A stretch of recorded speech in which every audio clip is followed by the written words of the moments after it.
We are first here simplifying rational expressions, and what you need to remember about simplifying rational expressions from Algebra 1 is that you need to factor the numerator and denominator first. You cannot cancel the x squareds. They touch a plus or a minus. Anything that touches a plus or a minus, you can't cancel. You can't cancel these x's. You cannot cancel these 10s. All these things touched plus or minus. You can't cancel them. However, if we factor this like we know how to do into, let's see, what multiplies to 10 and adds to 7? We've got x plus 2, x plus 5, go to the denominator, multiplies to negative 10, adds to negative 3. So how about minus 5? X plus 2. Now you're allowed to cancel. You can only cancel factors that are identical. So the x plus 2 and the x plus 2 you can cancel. What this gives you as an answer is x plus 5 over x minus 5. Can't cancel the x's, can't cancel the 5's. All right, it just is what it is.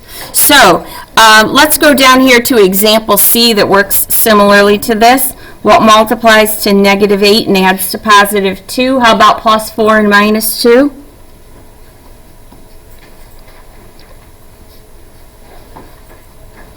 On the denominator, what adds to 6 or multiplies to 6 and adds to negative 5? How about negative 2 and negative 3? Sometimes, just as a hint, if you do this, and this is a really common one to mess up. People mess this one up all the time. They go like negative 6, positive 1. That's not what it is.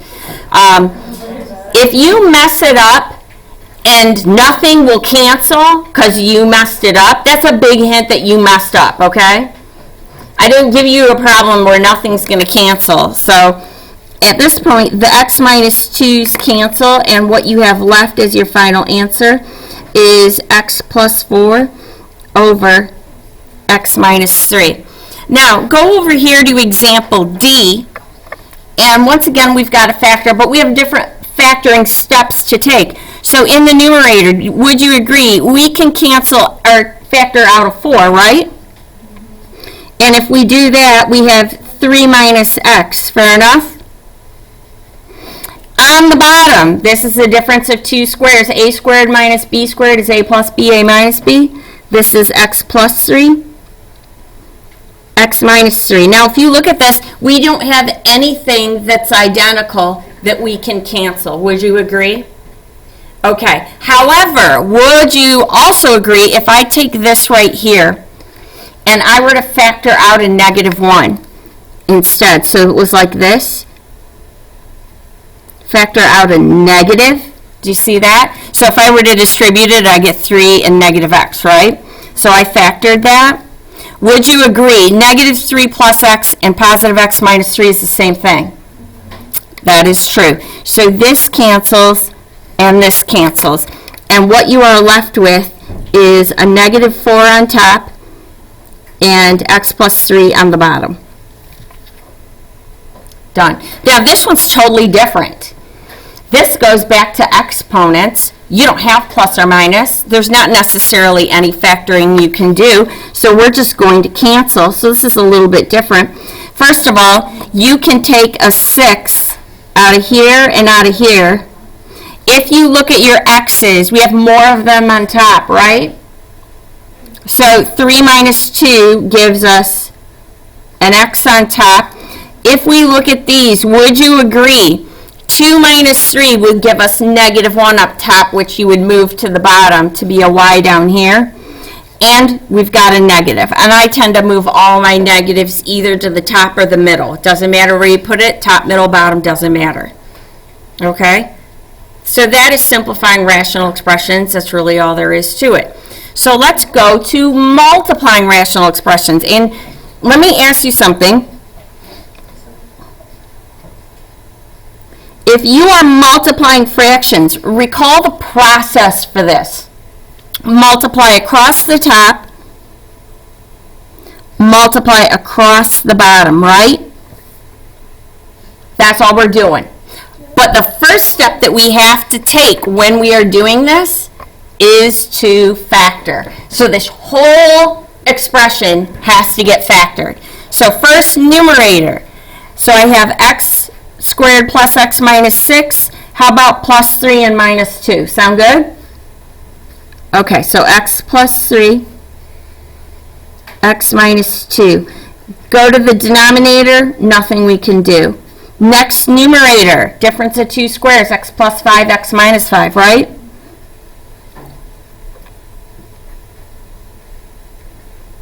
Beautiful. Go to the bottom. Let's see, what can we do with this? Somehow I feel like I probably typed a typo into here. Yeah, let me check out, see if I did. Yeah, I did. This is a 3. Change this to a 3. Now it's doable. Typo in the notes. Is that the first time? It might be the first time I've ever done that. Typo in the notes. Okay, so it's a 3. It's a 3. So this is now x plus 3x plus 1, right? Okay. You can now cancel from any numerator to any denominator, but it has to be one from the top and one from the bottom. So, for example, I can take this x plus 3 with this x plus 3, and I can take this x minus 5 with this x minus 5. Now all you do is take what's left and multiply across the top and the bottom. So I have x minus 2, x plus 5, over x plus 1. That's it. You don't distribute? Foil? Yeah. Foil? You could foil if you want, but you don't need a foil. You could foil if you want. All right, let's factor it here. What would you do in the first numerator? Take out a 2 and it leaves you with x minus 4. First denominator. X plus 4, x minus 4. Okay, second numerator. X plus 4, x plus 1. And denominator. X plus 4, x plus 4. Yes. X plus 4, x plus 4. Okay. Now, take a look at what we have here and see what we can cancel. What can we cancel? X minus 4. So we can take x minus 4 is gone. What else can we cancel? X plus 4. So an x plus 4, gone. And all we got is what's left. I'm going to show you a neat way to write this. So you have 2 times x plus 1 on the top. On the bottom, do you see how you have 2 different x plus 4s? You can write them separate or do this. X plus 4 quantity squared. All right? Think we can handle some division? Okay. An easy day after graphing rational functions? Okay. So let me remind you, keep, switch, flip. So that's what you're going to do. Keep the first fraction, change to multiply, flip upside down, and then multiply across. All right? So, now, you guys are Algebra 2 students, you can multi-step a little bit? You feel like you could do that? Yeah. All right, save some writing, we can multi-step. First fraction, 2 minus x up top. What would the bottom be? X plus 1, x plus 1. Okay, change to multiply. Go to here, but we're going to put it up top, right? Because we have to do the flip. What's x squared minus 1? Yep, x plus 1, x minus 1. And this goes to the bottom, and how would we factor this? X plus 5, x minus 2. Isn't it minus 5 plus 2? Mm-mm. Plus 5 because you've got plus 3x. Okay, what can we cancel? X plus 1. Okay, so let's get rid of one of those. What else can we cancel? We can take a negative 1 out of the 2 minus 5. Exactly. So take a negative 1 out, and it gives us negative 2 plus x. That cancels. So here's what I got. When I have this, the safest way to do this, put that negative out front. X plus 1 on top, or x minus 1 on top, x plus 1, x plus 5 on the bottom. If you put it here, you need to put the x minus 1 in parentheses. Okay, if you put the negative up on the top, this needs to be in parentheses. If you want it to be not in parentheses, you got to put this out front.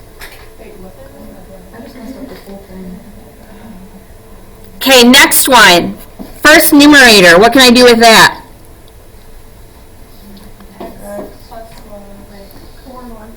X plus 4, x plus 1. Okay, bottom. 3 and 4. X minus 3, x plus 4. X minus 3, x plus 4.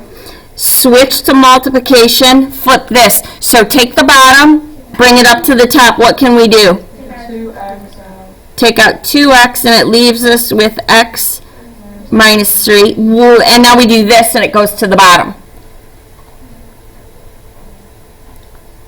X plus 1. X plus 1, x minus 1. Okay, what can we cancel? X plus 1. X plus 1. What else? X minus 3. X minus 3. Anything else? X plus 4. We canceled a lot. We are left with 2x over x minus 1. Can I cancel those x's? No. No. If it touches a plus or minus, you cannot cancel it. Could you take it out? No, because you can't take an x out from the 1. So there's nothing you do with this.